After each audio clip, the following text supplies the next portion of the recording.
Namaskar. Namaskar. Good evening to one and all present here.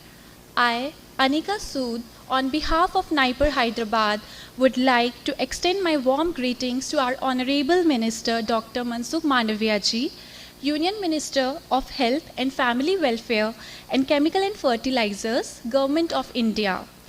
Dr. Satyanarayan Chava, Chairman, Board of Governors, NIPER Hyderabad, Dr. Shashibala Singh, Director, NIPER Hyderabad, all the dignitaries, faculty members and students.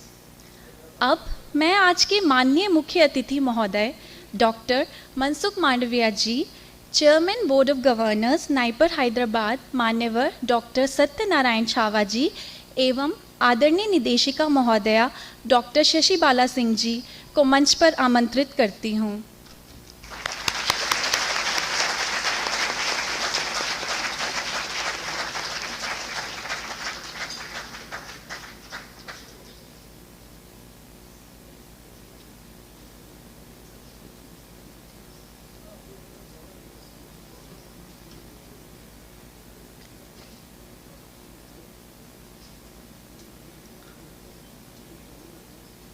Now, I request everyone to please stand for the national anthem.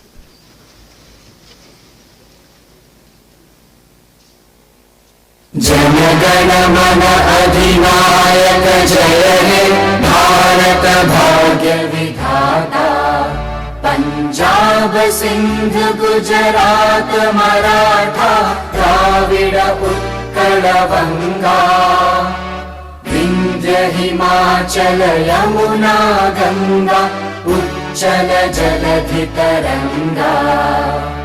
तव शुभ नामे जागे, तव शुभ आशीष मांगे, गाहे तव जय गाथा।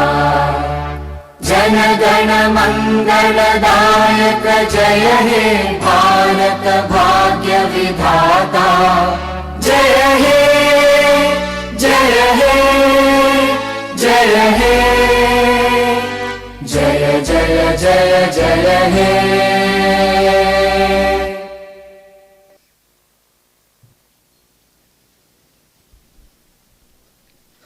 कार्यक्रम को गति देते हुए मैं आज के मुख्य अतिथि महोदय माननीय मनसुख मांडविया जी, डॉक्टर सत्यनारायण छावा जी और निदेशिका महोदया डॉक्टर शशि बाला सिंह जी से दीप प्रज्वलन का अनुरोध करती हूँ।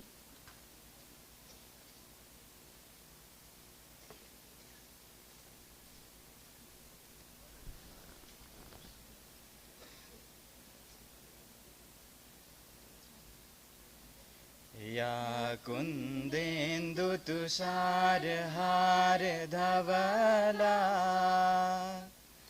या शुभ्रवस्त्रावृता, या वीणा वरदण्डमण्डितकरा, या श्वेतपद्मासना, या ब्रह्माच्युत शंकरा प्रभृतिभिः देवैः सदा वन्दिता। सा मां पातु Saraswati Bhagwati, निशेषजाड्यापहा।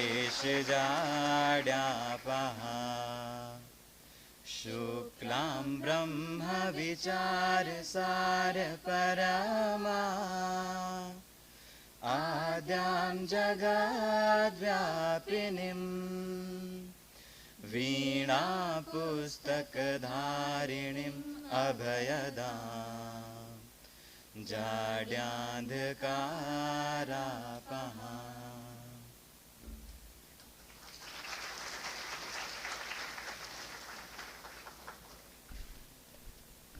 Now, I would request Chairman BOG NIPER Hyderabad, Dr. Satyanarayan Chava, to felicitate our Honorable Minister, Dr. Mansukh Mandaviya ji.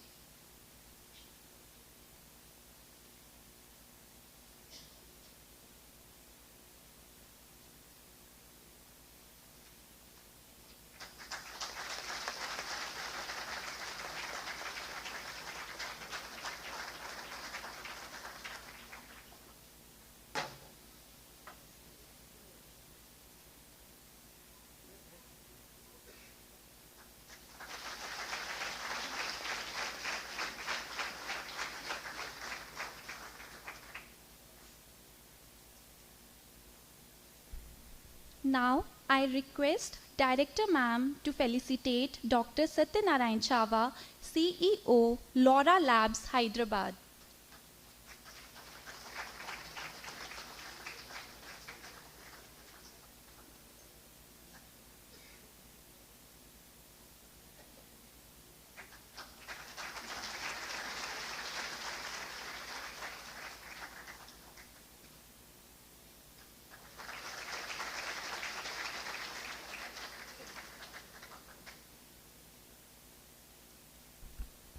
I now request Director Ma'am to brief the gathering about NIPER Hyderabad. नमस्कार and good evening. आदरणीय मंत्री जी doctor Mansukh Mandaviya ji, union minister of chemical and fertilizers and health and family welfare, BUG chairman doctor Satyanarayana Chava ji and he is also the CEO ऑफ Laurus lab, और सभागार में उपस्थित सभी मेहमानों का मैं हार्दिक अभिनंदन करती हूँ, स्वागत करती हूँ कि आप इस सभागार में प्रस्तुत हैं जहाँ हमारे मंत्री यूनियन कैबिनेट मिनिस्टर भी हैं। और ये मेरे को आज ये बड़ा विश्वास होता है कि जब मंत्री जी आए थे 2018 में, उन्होंने एक बात कही थी, सर मैं आपकी परमिशन से दोबारा बोलना चाहूँगी। उन्होंने मुझे कहा था मैं जब भी आऊँगा यहाँ जब आपको यहाँ IDPL में लैंड मिल जाएगा, और आज शायद ये दिन बहुत हमारे लिए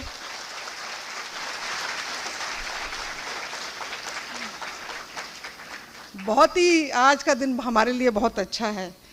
मैं ज़्यादा टाइम नहीं लूँगी क्योंकि मुझे पता है सुबह से मंत्री जी बहुत जगह गए हैं, सब बस 5 मिनट का मुझे टाइम चाहिए। थोड़ा सा बताना चाहूँगी नाइपर के बारे में, स्लाइड प्रमोट कर दो सर। पहली बात है कि नाइपर हैदराबाद इस साल 2022 में NIF रैंकिंग में नंबर 2 है, और हम नंबर 1 से बस 100 में से 0.04 नंबर से पीछे हैं सर। अभी हमारे यहाँ 11 कोर्सेज होते हैं। 4 कोर्सेज हमने हाल ही में शुरू किए लास्ट 2 साल में, और जो उसमें हम PhD और PG दोनों डिग्री देते हैं वो है pharmaco informatics, regulatory affairs, natural product. इसलिए शुरू किया कि आजकल इंडियन ट्रेडिशनल नॉलेज और नेचुरल प्रोडक्ट का बहुत ही शोध हो रहा है, और इसमें सरकार भी इसको बहुत मोटिवेट कर रही है और प्रोत्साहन दे रही है, क्योंकि अगर इंडिया को हेल्दी रखना है तो we need to also go back to our Indian traditional system. तो इसी को नज़र में रखते हुए हमने नेचुरल प्रोडक्ट का कोर्स शुरू किया और डिपार्टमेंट शुरू किया, जो सर के आज करण कमलों से इसका उद्घाटन भी हुआ। और मेडिकल डिवाइस, हमको पता है अभी तक हम कितने डिपेंडेंट हैं बाहर, 80% मेडिकल डिवाइस बाहर से आती है, तो ये भी उस दिशा में एक नया कदम है सर। हमको रेगुलर फैकल्टी और हमने स्टाफ रिक्रूट किया है, 2 हमने फेज़ पूरी कर दी है। अब हमारे पास स्टाफ 27 हैं और फैकल्टी 24 रेगुलर हैं, और हमारे ब्रॉडली डिपार्टमेंट 4 हैं, केमिकल साइंसेस, बायोलॉजिकल साइंसेस, और उसके सिवा जैसे मैंने बताया pharmaceutical analysis, pharmaceutics, medical device, pharmaceutical management, self finance course है। बच्चे आते हैं, इससे हमको रेवेन्यू जनरेट हो। रेगुलेटरी अफेयर्स सर एक नया हमने कोर्स शुरू किया जो सिर्फ नाइपर हैदराबाद में ही है और नाइपर्स में नहीं है सर। ये रिसर्च और डेवलपमेंट के कुछ एरियाज़ हैं जहाँ हम लोग काम करते हैं, उसमें से फाइटो फार्मास्यूटिकल है, न्यूरो डिजेनरेटिव डिजीज़ पे है, ड्रग इंटरेक्शन है, ड्रग डिस्कवरी में सर हमारे इस नाइपर में सारे डिपार्टमेंट है और सारे इक्विपमेंट्स नहीं है जिसके द्वारा हम ये काम कर सकते हैं।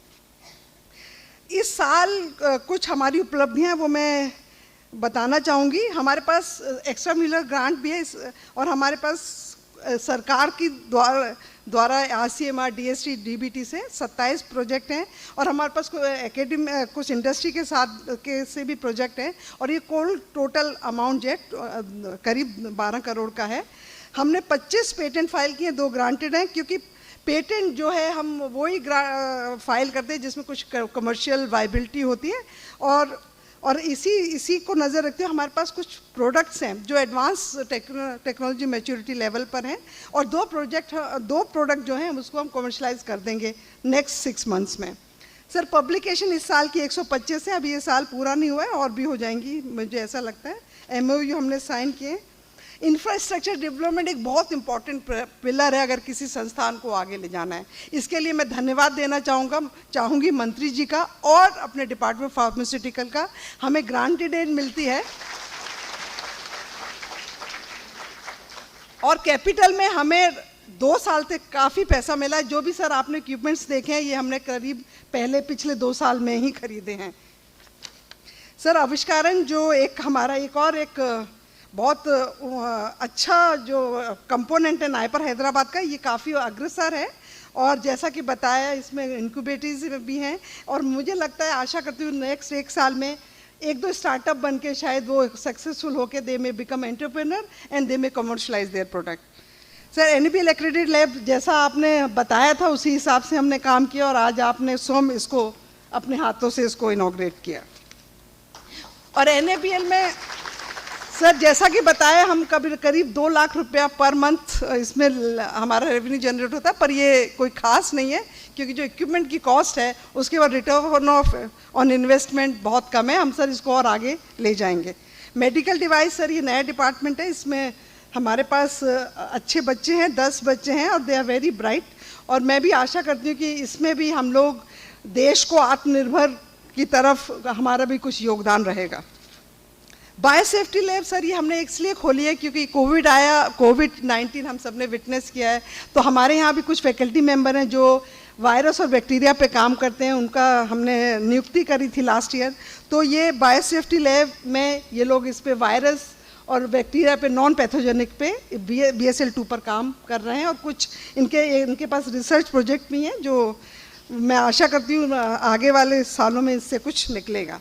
Sir status of construction sir हमारा अब टेंडर जारी हो जाएगा इसमें अगले महीने के फर्स्ट वीक में, बिकॉज सब कुछ फाइनल हो गया है, ड्राइंग सब ठीक हो गई है। लेकिन इसका स्नेह अगर इसका जो श्रेय है अगर किसी को देना चाहूँगी पर्सनली, क्योंकि मैं सर से कई बार मिली और सर ने मुझे हमेशा आश्वासन किया कि आपको हम ज़मीन नाइपर हैदराबाद IDPL में ही आपको मिलेगी। सर धन्यवाद सर आपका। सर हमारा एक और मैंडेट है API और SK में काम करना। इसके लिए हम सर एक national centre for R&D in bulk drug बना रहे हैं। इसमें हमको कुछ DOP ने पैसा भी दिया है। हम इसको ये टेंडर स्टेज पे ये जब एक बार बन जाएगा तो मैं आशा करती हूँ कि इससे हमारा और इसमें जो वॉल्यूम है API का और ज़्यादा API पे हम काम कर पाएंगे और इसको आगे ले जाएंगे। आउटरीच एक्टिविटीज़ में बहुत कुछ करते हैं, कॉन्फ्रेंस, वर्कशॉप, सेमिनार्स, बट हम आउटरीच एक्टिविटी बच्चों को भी कम्युनिटी के साथ मिलाते हैं जिससे कि बच्चों को पता चले। और फिर कोविड-19 में हमारे बच्चों ने बहुत काम किया जगह जगह जाकर, और वैसे भी ब्लड डोनेशन कैंप और ये सब लगते हैं। सर रेवेन्यू जनरेशन जो है हमको सरकार हमेशा कहती है, DOP से हमको हमेशा वो हमेशा हमको बोलते हैं कि हमको आत्मनिर्भर बनना है। उसके सर छोटा सा कदम है, हम लोग इस साल अभी तक हमने 6 करोड़ के करीब हमारा हो गया रेवेन्यू जनरेशन। इसमें सर ट्यूशन फ़ी है, इसमें और सर्विसेज हैं और कई चीज़ें मिलके सर ये है, और मैं आशा करती हूँ इसमें हम धीरे धीरे और आगे अग्रसर होंगे। नाइपर JEE हमने 2 बार कंडक्ट किया सक्सेसफुली। सारे नाइपर्स में सारी सीट पूरी हमने भरी जैसा कि विजन टारगेट DOP ने हमें दिया था। सर हमारे वैज्ञानिक, हमारे फैकल्टी मेंबर, स्टूडेंट बहुत काम करते हैं और इनको कई सोसाइटी, साइंटिफिक सोसाइटी इनको सम्मान देती है, प्रोत्साहन देती है, वो इस स्लाइड में दिखाया गया है। सर प्लेसमेंट, ये आखिरी स्लाइड है। प्लेसमेंट हम 100% हमारा प्लेसमेंट हो जाता है हर साल, और आप सर खुश होंगे जान के कि इस साल हाईएस्ट पैकेज 27 लाख का मिला है 2 बच्चों को।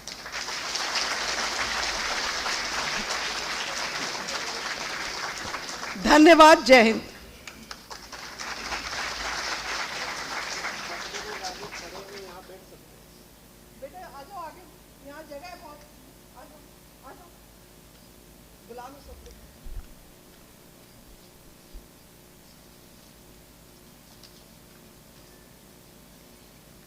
Thank you ma'am.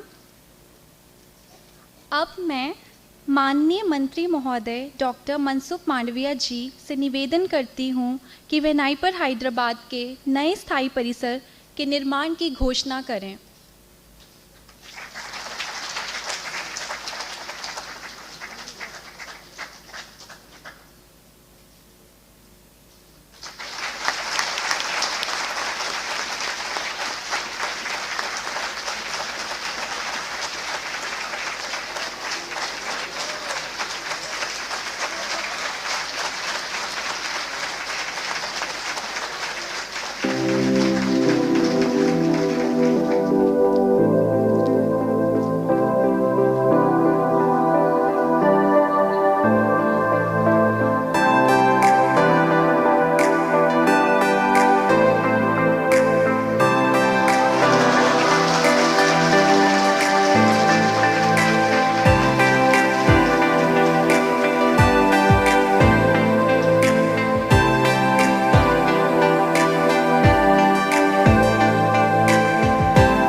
धन्यवाद श्रीमान.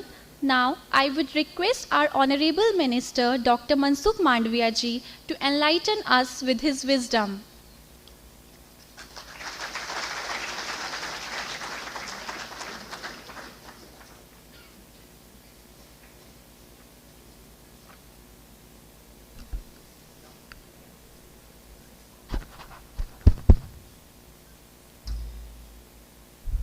नाइपर हैदराबाद के आज के कार्यक्रम में हमारे बीच उपस्थित सत्यनारायण जी, आपकी नाइपर के डायरेक्टर शशिवाला सिंह जी, सभी उपस्थित स्टूडेंट भाइयों एवं बहनों, अब यहाँ आपका नया परिसर होना है और उसके लिए प्रेजेंटेशन हुआ. आप सब लोगों ने बहुत खुशी से तालियां बजा के स्वागत किया. ये बनेगा तब आप होंगे नहीं होंगे, लेकिन बन के रहेंगे तो आप एलुमनाई के रूप में अपने इंस्टीट्यूट में आएंगे तो आपको याद रहेगा कि एक बार हमारे कार्यक्रम में मंत्री जी आए थे और उन्होंने उस दिन ये परिसर निर्माण का संकल्प हमारे सामने रखा था. और दोस्तों, जिस इंस्टीट्यूट में हम पढ़ते हैं, पढ़ने के बाद जाते हैं, हम कितने भी बड़े हो जाए, हम कहाँ भी पहुँच जाए, लेकिन जिस इंस्टीट्यूट में हमने एजुकेशन लिया हो, इंस्टीट्यूट हमारे लिए हमेशा याद के लिए हमारे जीवन में अपना स्थान ले लेती है. और जब आप कितने भी बड़े हो जाए, कहाँ भी पहुँच जाए, लेकिन जब आप ऐसे कार्यक्रम में उपस्थित होते हैं जैसा मैं आज आपके सामने खड़ा हूँ, तो मुझे भी मेरी कॉलेज लाइफ याद आ जाती है. क्योंकि एक ऐसा समय होता है जिसमें हमारी पढ़ाई भी चालू होती है और जब हम पढ़ते पढ़ते कई सपने देखते हैं, हमारा ड्रीम बनता है कि हम आगे जाके ये करेंगे, ये करेंगे, ये करेंगे. ये सब जब हम ड्रीम पढ़ते पढ़ते देखते हैं, उसको साकार करने के लिए हम यही एज से स्टार्ट करते हैं. लेकिन दोस्तों, मैं आज आपको ये बताना चाहता हूं कि आप ऐसे समय में नाइपर के स्टूडेंट हो जिस समय में देश बदल रहा है. दोस्तों, देश बदल रहा है, देश आगे बढ़ रहा है और नया भारत का निर्माण हो रहा है. वो कैसे नया भारत? जिस नए भारत में आपका सपने को साकार होना है. आज जो ड्रीम लेके आप काम कर रहे हैं, पढ़ रहे हैं, आपके ड्रीम के लिए, आपके विचार के लिए, आपके सपने को साकार करने के लिए as a government, as a sarkar, हम केवल एजुकेशनल इंस्टीट्यूट चला के अपना दायित्व पूरा नहीं करते हैं. हम हमेशा सोचते हैं कि ये हमारा देश की न्यू जनरेशन है, उसका भविष्य कैसे उज्जवल हो, वो आज देखे हुए सपने कैसे साकार कर सके. और इतना ही नहीं कि आज तक यही ट्रेडिशन चली आई थी कि अभी हमें हमारे स्वप्न को साकार करना है तो हमें दुनिया में कोई न कोई कंट्री में जाना होगा, डेवलप्ड कंट्री में जाना होगा, वहां ही हमें अपॉर्चुनिटी मिलेगी. ये विचार से हम स्टडी करते थे. लेकिन दोस्तों, समय बदला है. ये नया भारत ऐसा होगा जिसमें आपने जो स्वप्न देखा है वो आत्मनिर्भर भारत के तहत देश में ही आपके लिए अपॉर्चुनिटी ओपन होनी है. कई ऐसी अपॉर्चुनिटी के लिए हम काम कर रहे हैं. दोस्तों, मैं आज आपके फार्मा सेक्टर की बात करूं तो यहां आप लोगों ने एपीआई के लिए काम करना चालू किया है। आज देश 33,000 करोड़ का एक्सपोर्ट करते हैं, लेकिन 35,000 करोड़ का एपीआई बल्क ड्रग हम इंपोर्ट करते हैं। कल पार्लियामेंट में एक ऑनरेबल एमपी साहब ने क्वेश्चंस पूछा था, तो मैं उसको जवाब दे रहा था कि आज हम 35,000 करोड़ का एपीआई इंपोर्ट कर रहे हैं, लेकिन दोस्तों आप जैसे युवा लोगों को ये 35 करोड़ को जीरो करना है। आत्मनिर्भर भारत के तहत ये प्रोडक्शन देश में ही हो, उसके लिए हमने अथाक प्रयास करना शुरू किया है। देश स्वाभिमान से जिए, देश के हर नागरिक सम्मान के साथ आगे बढ़ सके, आपको आपके स्वप्न को साकार करने के लिए अपॉर्चुनिटी मिले, इसलिए फार्मा सेक्टर ही आपके लिए तो काफी है। दोस्तों आज आपने देखा होगा देश में और दुनिया में हम फार्मेसी ऑफ द वर्ल्ड के नाम से जाने जाते हैं। 12-13 हजार फार्मा इंडस्ट्रीज है जो फॉर्मुलेशन के आधार पर मेडिसिन बनाती है और दुनिया में एक्सपोर्ट करती है, और कई एपीआई भी इंडिया में बनता है। हम इंपोर्ट भी करते हैं, हम एक्सपोर्ट भी करते हैं, लेकिन आने वाले दिनों में हम कोई दुनिया के देश के ऊपर निर्भर होना नहीं चाहते हैं। क्या करना चाहिए? देश में फार्मा सेक्टर में रिसर्च की अपॉर्चुनिटी यहां ही मिले, देश में फार्मा सेक्टर में रिसर्च की फैसिलिटी डेवलप हो, उसके लिए रिसर्च पॉलिसी का काम करना हो, हमने किया है। फार्मा क्लस्टर को डेवलप करने के लिए वहां ही फार्मा इंडस्ट्रीज को ही अपने क्लस्टर में ही रिसर्च और डेवलपमेंट के लिए इंफ्रास्ट्रक्चर खड़ा करना है। सरकार ने उसको मदद किया है, और मैं उससे आगे बढ़ के ये दिशा में भी हम आगे बढ़ने लगे हैं। जो यूनिवर्सल प्रैक्टिस क्या है, दुनिया की प्रैक्टिस क्या है? रिसर्च केवल सरकार ही करेगी क्या? प्राइवेट सेक्टर और गवर्नमेंट सेक्टर के बीच में कोई संबंध होना चाहिए कि नहीं होना चाहिए? रिसर्चर को, रिसर्च करने वाले लोगों को, हमारे फैकल्टीज हो या हमारे स्टूडेंट हो, उसको अपने किए हुए रिसर्च को, पेटेंट को कॉमर्शलाइज करने की अपॉर्चुनिटी मिलनी चाहिए कि नहीं मिलनी चाहिए? दोस्तों हम बहुत कॉम्पैक्ट रहे सालों तक, बहुत वर्षों तक हमने बहुत लॉस किया है। हम चाहते हैं कि यहां पढ़ने वाले मेरे को स्टूडेंट, उसको रिसर्च में रुचि हो, वो रिसर्च करे। यहां फैकल्टीज जो मेहनत करती है वो रुचि से कोई रिसर्च करे, पेटेंट कराए। ये रिसर्च को कमर्शलाइज होने के अवसर पर क्या उसको बिजनेस अपॉर्चुनिटी मिल सकती है क्या? दोस्तों हम ये ओपन कर रहे हैं। रिसर्च आप करो, गवर्नमेंट सेक्टर भी रिसर्च करे, पेटेंट ले, कमर्शलाइज करे, और कॉमर्शियल इंस्टीट्यूट के साथ पार्टनरशिप करे, तो उसको रिसर्च करने वाले लोगों को भी इंसेंटिव और पार्टनरशिप मिले। इस दिशा में हमने पॉलिसी को ओपन किया है।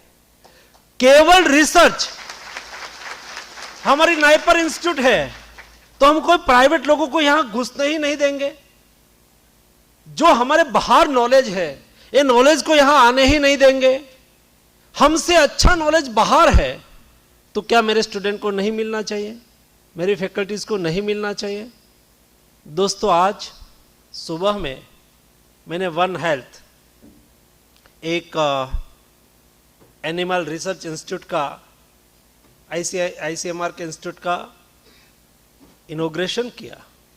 उस वक्त मैंने अनाउंसमेंट किया है कि रिसर्च को हम ओपन करना चाहते हैं। मेरे स्टूडेंट यहां से उसको लगे कि प्राइवेट सेक्टर में यहां अच्छी अपॉर्चुनिटी है, हमारे नाइपर से भी बेस्ट व्यवस्था वहां है, और हमारे यहां इतनी है उससे आगे की वहां है, तो वहां जाके भी वो रिसर्च कर सकते हैं। उसके लिए भी हमने डोर ओपन किया है, ताकि देश रिसर्च सेक्टर में आगे बढ़ सके। और रिसर्च, आवश्यकता में से रिसर्च पैदा होता है। दोस्तों दुनिया का मॉडल हमने बहुत देख लिया, और दुनिया का मॉडल पे हम चलते रहे, ये समय नहीं रहा है। मैं दुनिया के इंटरनेशनल प्लेटफॉर्म पर बार बार जाने का मुझे अवसर मिलता है। दोस्तों, दुनिया आज हिंदुस्तान के प्रति एक अलग दृष्टि से देख रही है, इंडिया की ताकत को रिकॉग्नाइज कर रही है। और मैं मानता हूं ये देश में कभी ब्रेन पावर और मैन पावर की कमी नहीं थी। आज भी आप नासा में जाओ, 10 में से 3 साइंटिस्ट इंडियन है। दुनिया की कोई भी रिसर्च इंस्टीट्यूट में चले जाओ, 10 में से 3 रिसर्च फेलो इंडियन है। क्यों वो दुनिया में गए और वहां हमारी टैलेंट का यूज करके, वहां रिसर्च करके, पेटेंट करके, और ये पेटेंट से प्रोडक्शन हुआ माल सामान आज वो इंडिया में डंप करते हैं, या तो इंडिया उसका बाजार बनता है। जी नहीं, नए भारत में हम ये नहीं होने देना चाहते। दोस्तों, मोदी जी के नेतृत्व में देश इस दिशा में आगे बढ़ चुका है। जय जवान जय किसान तो लाल बहादुर शास्त्री जी ने कहा था, अटल जी ने जय विज्ञान जोड़ा और मोदी जी ने अनुसंधान जोड़ा है। अनुसंधान के आधार पर देश में ही रिसर्च करने की अपॉर्चुनिटी मिले। रिसर्च करने के बाद स्टार्टअप, स्टैंड अप के माध्यम से हमारे युवा एंटरप्रेन्योर्स डेवलप हो और यहां ही वो अपना बिजनेस चलाए, कारोबार करे, यहां ही उसको जॉब अपॉर्चुनिटी मिले। इस दिशा में हमने काम करना चालू किया है।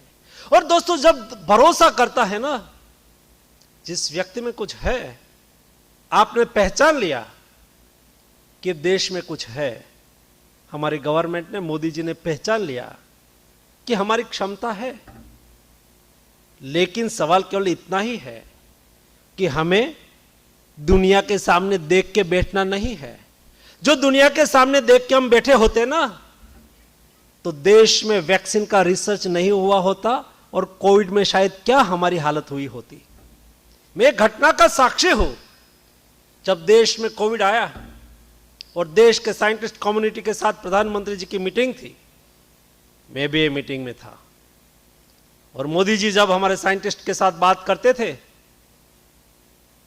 तो हमारे साइंटिस्ट ने कहा कि साहब, उसका आखिरी सॉल्यूशन तो वैक्सीन ही है। तब मोदी जी ने कहा था कि क्या हम वैक्सीन बना सकते हैं? तब हमारे एक साइंटिस्ट ने बोला था कि साहब, हम बना तो सकते हैं, लेकिन हमारा रूल्स, रेगुलेशन और कानून ऐसा है कि आज हम वैक्सीन का रिसर्च प्रारंभ करेंगे और डेटा क्रिएट करना चालू करेंगे तो हमारी प्रोसीजर ही ऐसी है कि मिनिमम 4.5 साल लग जाएगा। 4.5 साल के बाद देश को वैक्सीन मिल पाएगा। और ऐसी स्थिति में मोदी जी ने कहा था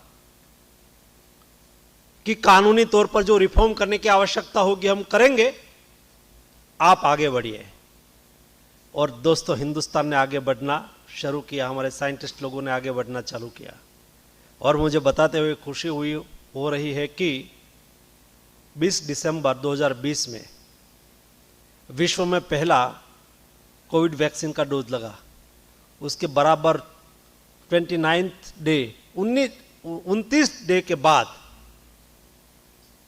हिंदुस्तान में Indian research, Indian manufacturing vaccine का डोज लगना चालू हो गया। दोस्तों, ये हमारे देश के युवाओं की टैलेंट की ताकत है।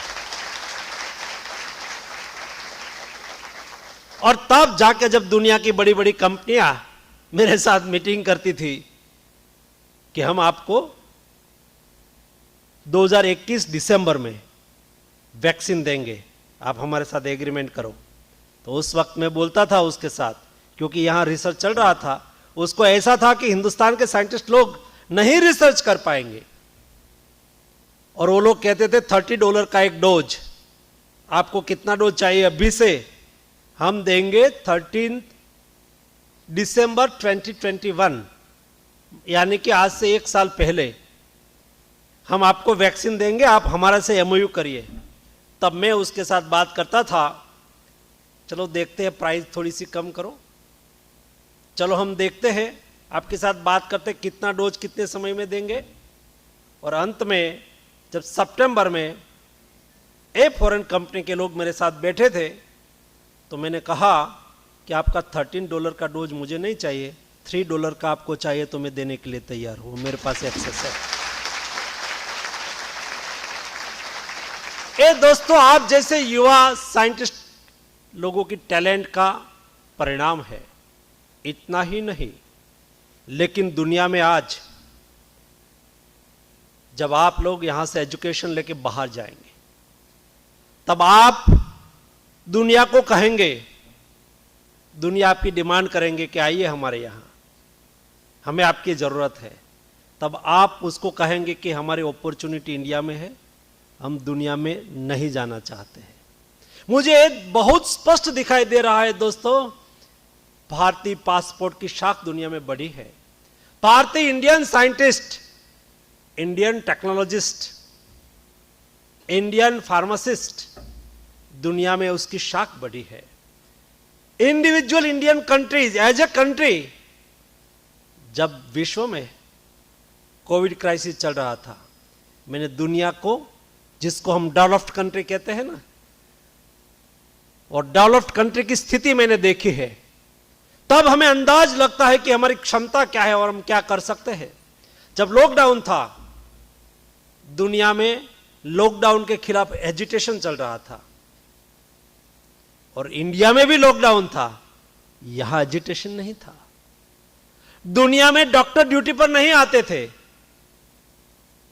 इंडिया में डॉक्टर, नर्सिस, सब लोग रात दिन मेहनत करके अपने जीवन स्वयं को जोखिम में डाल के भी देश की सेवा कर रहे थे। और उस वक्त डेवलप्ड कंट्री के पास मेडिसिन नहीं थी। एक जर्मन हेल्थ मिनिस्टर का मुझे कॉल आया और उन्होंने मुझे कहा कि मंत्री जी, आप हमें एजिथ्रोमाइसिन दीजिए। कई दिनों से हमारे देश में एजिथ्रोमाइसिन नहीं है। इटली ने कहा हमारे पास मेडिसिन नहीं है, कृपया करके भेजिए। 19 डेज तक एक कंट्री के पास मेडिसिन नहीं थी कोविड की, एजिथ्रोमाइसिन नहीं थी। ऐसी स्थिति में जर्मन हेल्थ मिनिस्टर ने मुझे कहा कि हम आपको वेंटिलेटर देंगे, आप हमें एजिथ्रोमाइसिन एंड हाइड्रोक्सीक्लोरोक्विन दीजिए। तब मैंने कहा था कि हमें भी वेंटिलेटर की जरूरत है, आपके पास है तो हमें अवश्य दीजिए, लेकिन हमारी शर्त नहीं है, आप प्लेन भेजिए, हम आपको एजिथ्रोमाइसिन और हाइड्रोक्सीक्लोरोक्विन देते हैं। एक क्रूशियल स्थिति में डेली हमारा एयरपोर्ट तो बंद था, डोमेस्टिक और इंटरनेशनल फ्लाइट बंद थी, लेकिन डेली 6 से 7 प्लेन इंडिया में लैंड होते थे केवल मेडिसिन लेने के लिए। 150 कंट्री में हिंदुस्तान ने मेडिसिन भेजी।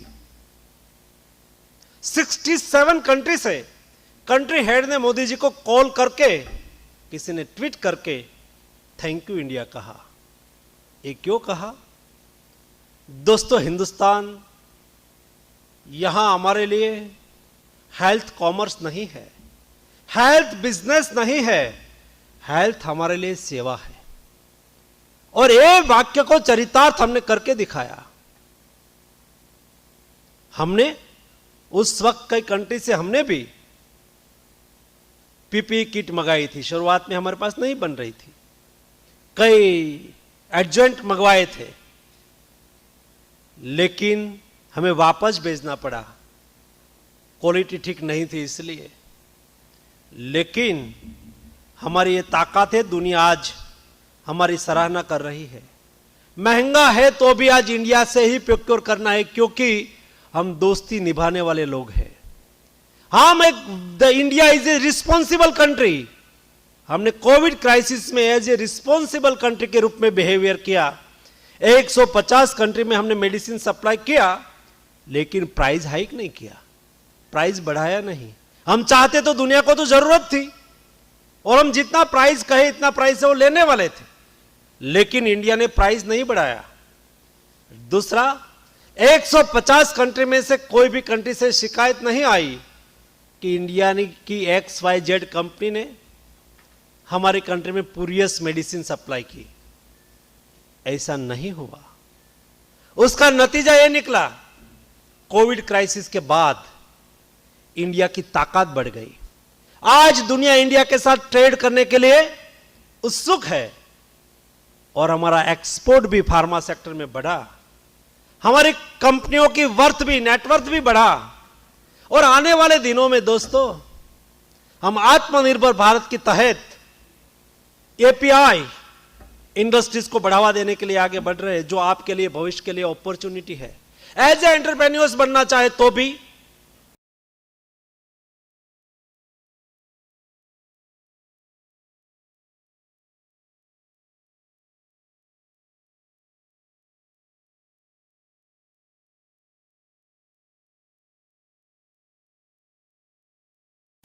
कौन सा ऐसा एपीआई है जिस एपीआई पर हमें विदेश पर डिपेंडेंट रहना पड़ता हो। हमने ऐसे 53 एपीआई को आइडेंटिफाई किया था और ऐसे 53 एपीआई को आइडेंटिफाई करके हमने प्रोडक्शन लिंक इंसेंटिव का इंप्लीमेंटेशन किया। फर्स्ट फेज में 14,000 करोड़ रुपीस हमने देने के लिए तय किया। क्यों? एक क्रिटिकल एपीआई इंडिया में ही बने, लेकिन क्यों नहीं बन रहा है? नहीं बनने का रीजन यह है, ये देश में नहीं बनाने की क्षमता नहीं है, ऐसा नहीं, लेकिन दुनिया के पास बल्क में प्रोडक्शन करके, टेक्नोलॉजी का उपयोग करके, सस्ते में मैन्युफैक्चरिंग करके इंडिया में डंप करते थे। तो क्या वायबिलिटी गैप है? तो हमारी इंडस्ट्रीज ने बताया कि एक्स एपीआई उसमें 20% है, वाई एपीआई में 10% है। जितने परसेंट वायबिलिटी गैप था, सरकार ने तय किया कि आप मैन्युफैक्चरिंग करिए, हम वायबिलिटी गैप फंडिंग इंडस्ट्रीज को दे देंगे। दोस्तों आज 41 एपीआई इंडिया में बनना चालू हो गया है और उसके लिए हमने तय किया कि देश में 3 बड़े बल्क ड्रग पार्क बनाएंगे। एक आपके यहां भी आंध्र प्रदेश में वाइजैक में बन रहा है। 1,000 करोड़ रुपीस भारत सरकार इन्वेस्ट करेगी। 200-300 करोड़ रुपए स्टेट गवर्नमेंट इन्वेस्टमेंट करेगी और ये इन्वेस्टमेंट के आधार पर वहां कॉमन इंफ्रास्ट्रक्चर खड़ा होगा। और common requirement bulk drug park में क्या चाहिए कि कॉमन लेबोरेटरी चाहिए, इम्प्लुएंट प्लांट चाहिए, जो भी चीज चाहिए, कॉमन फैसिलिटी सारी खड़ी कर देंगे और बल्क ड्रग के लिए इंडस्ट्रीज वहां आएगी। आपके लिए जॉब की एक बहुत बड़ी अपॉर्चुनिटी ओपन करेंगे। सारी दुनिया को, मैं लास्ट वर्ल्ड इकोनॉमिक फोरम में दाओस में गया था, भारत का डेलीगेशन लेके। दुनिया की बड़ी बड़ी फार्मा कंपनीज मेरे साथ मीटिंग कर रही थी। सब लोग बोल रहे थे कि हमारा इन्वेस्टमेंट एक्स कंट्री में है, हमारा इन्वेस्टमेंट चाइना में है, लेकिन हम इंडिया में इन्वेस्ट करना चाहते हैं। दुनिया आने वाले दिनों में दुनिया के लिए इन्वेस्टमेंट के लिए बेस्ट कोई डेस्टिनेशन हो, उसका नाम हिंदुस्तान होगा दोस्तों, इंडिया होगा। और उसके लिए रीजन है, हमारा देश में स्किल मैन पावर है, हमारे देश में टैलेंट है, हमारे देश में डेमोक्रेसी है, पारदर्शक डेमोक्रेसी, और हमारी जुडिशरी की सिस्टम, हमारे यहाँ ऐसा नहीं होता है कि फॉरेन कंपनी है और हमारे जुडिशरी में कोई केस हुआ तो ऐसा नहीं कहेंगे कि फॉरेन कंपनी है इसलिए हम उसके खिलाफ जजमेंट देंगे। जी नहीं, और judiciary giving justice on base of merit, वो मेरिट के आधार पर जस्टिस करती है। इसलिए दुनिया की इमर्जिंग इकोनॉमी है, इंडिया एक स्वयं ही बहुत बड़ा मार्केट है, 1.3 बिलियन पॉपुलेशन। और दोस्तों ये ताकत कम नहीं है। मैं G20 हेल्थ मिनिस्टर समिट में गया था, तो उस वक्त कोविड चल रहा था। G20 में डेवलप्ड कंट्री ज़्यादा है, तो उसका एक प्रेजेंटेशन वो कर रहे थे, उसके हेल्थ मिनिस्टर। तो उन्होंने एक कंट्री खड़ा हुआ और उसका हेल्थ मिनिस्टर ने प्रेजेंटेशन दिया। और कहा कि हमने 6 महीने में हमारी कंट्री में फर्स्ट डोज, उस वक्त फर्स्ट डोज चल रहा था, तो फर्स्ट डोज 70% कर दिया 6 महीने में, तालियां बजी। उसका पॉपुलेशन था 50 लाख। दूसरी कंट्री खड़ी हुई, उन्होंने कहा कि हमने 80% कर दिया और 9 महीने में कर दिया, तो उसका पॉपुलेशन था 75 लाख। ऐसे 3 कंट्री करने के बाद इंडिया की बारी आई, तो मैंने कहा कि आप 4 कंट्री ने जो वैक्सीनेशन किया है ना 6 महीने, 5 महीने, 9 महीने में, उससे ज़्यादा 25 मिलियन यानी कि 2.5 करोड़ डोज हमने प्रधानमंत्री जी के जन्मदिन के अवसर पर एक दिन में कर दिया।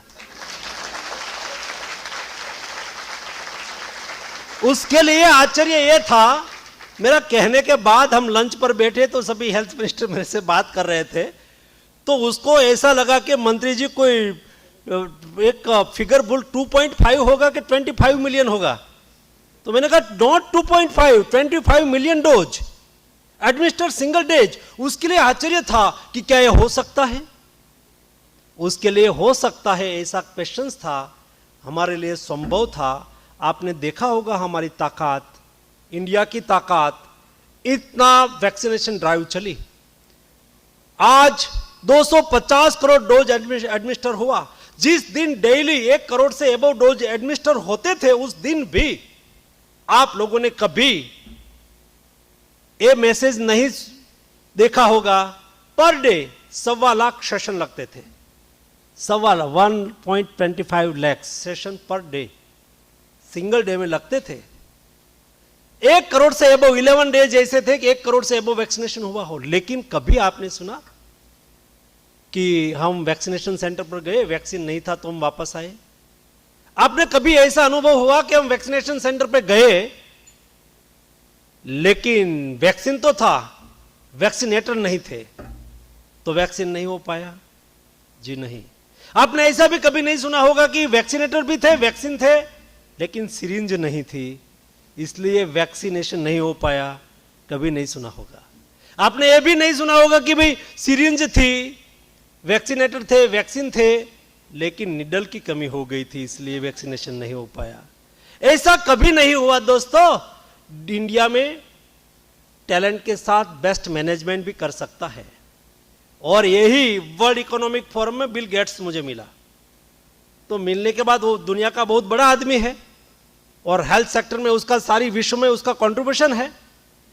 तो मुझे मिलने के साथ ही उन्होंने मुझे कांग्रेचुलेशन कहते हुए कहा कि congratulation to India, you have done best COVID management and vaccination drive. आपने बेस्ट कोविड मैनेजमेंट किया और इतनी बड़ी वैक्सीनेशन ड्राइव चलाई, इसलिए मैं इंडिया को अभिनंदन कहता हूं। और last world economic forum Bharat के नाम पे हो गया। दोस्तों, हिंदुस्तान की ताकत है। इसलिए मैंने विषय आपके सामने शेयर किया कि आपका भविष्य इंडिया में बहुत उज्जवल है। जिस सेक्टर में आप एजुकेशन ले रहे हैं, इस सेक्टर इंडिया के लिए डेवलप्ड सेक्टर की ओर आगे बढ़ रहा है। नहीं केवल formulation but API and medical device also. API और मेडिकल डिवाइस के पर भी हमने ध्यान केंद्रित किया है, और उस वक्त आपका नॉलेज का लाभ, आपकी क्षमता का लाभ दोस्तों भारत को मिलेंगे। आपकी क्षमता, आपके सामर्थ्य के आधार पर दोस्तों नया भारत बनेगा, और नया भारत के निर्माण में आपका भी एक बहुत बड़ा योगदान बने, ये मेरी आपसे अपेक्षा है। आप सब लोगों को मेरी ओर से हार्दिक शुभकामनाएं।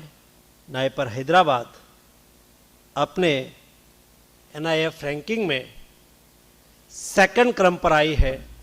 मैं अपेक्षा करता हूं, हम कभी रुकने वाले लोग तो है नहीं, और मेरी सोच तो कभी छोटी होती ही नहीं है। आपके मंत्री की सोच है, उसको चैलेंज के रूप में आपको लेना है। हम फर्स्ट रैंक पर कैसे आए?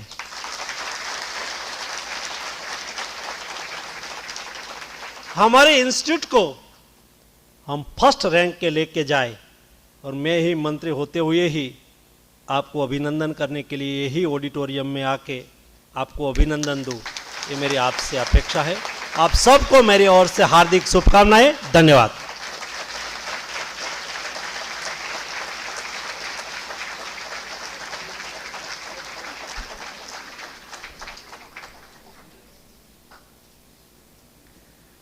धन्यवाद माननीय मंत्री महोदय जी, अपने प्रेरणादायक शब्दों से हमारा ज्ञानवर्धन करने के लिए।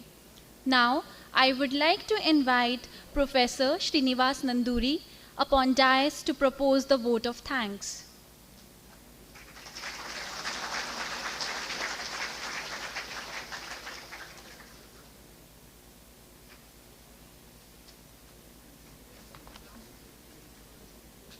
Very good evening to all of you.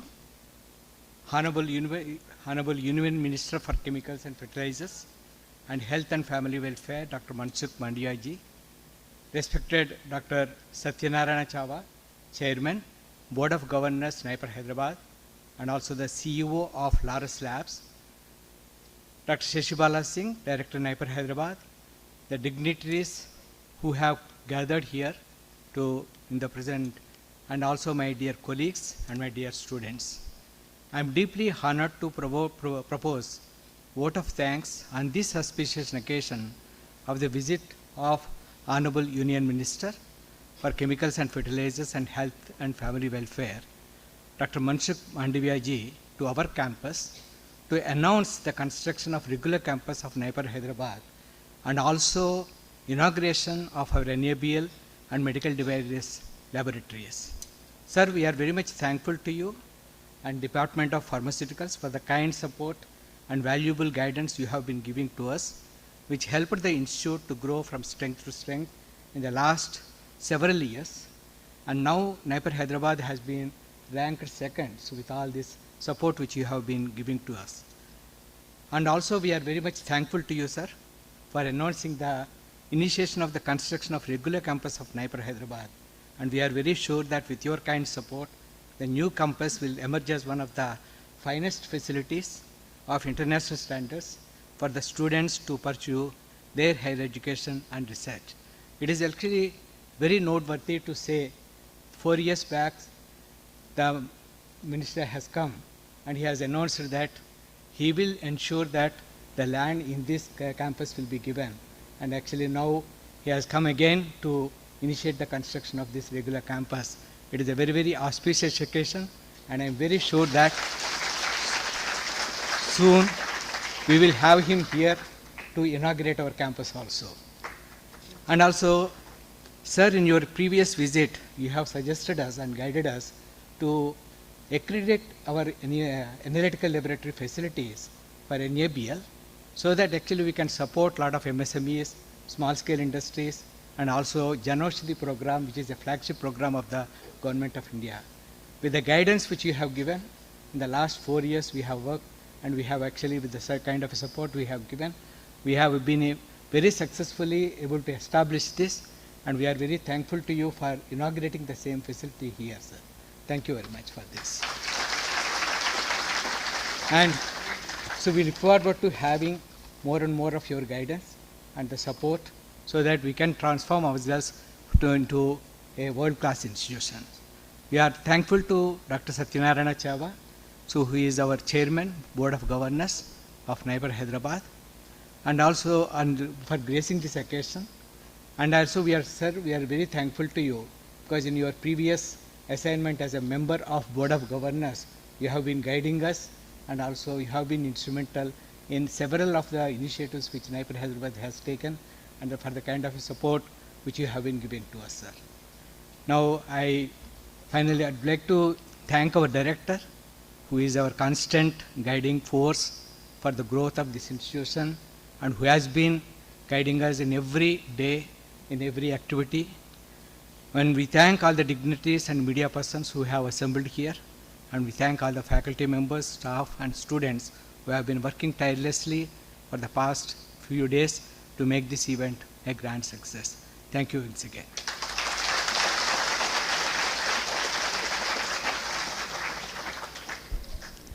Thank you, sir. I request everyone to join us for high tea arranged outside.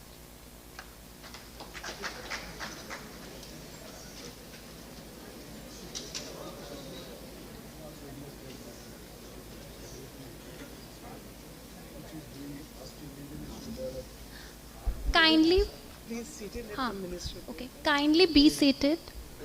हमने इंस्ट्रक्शंस भी दे रखे हैं we already instructed our student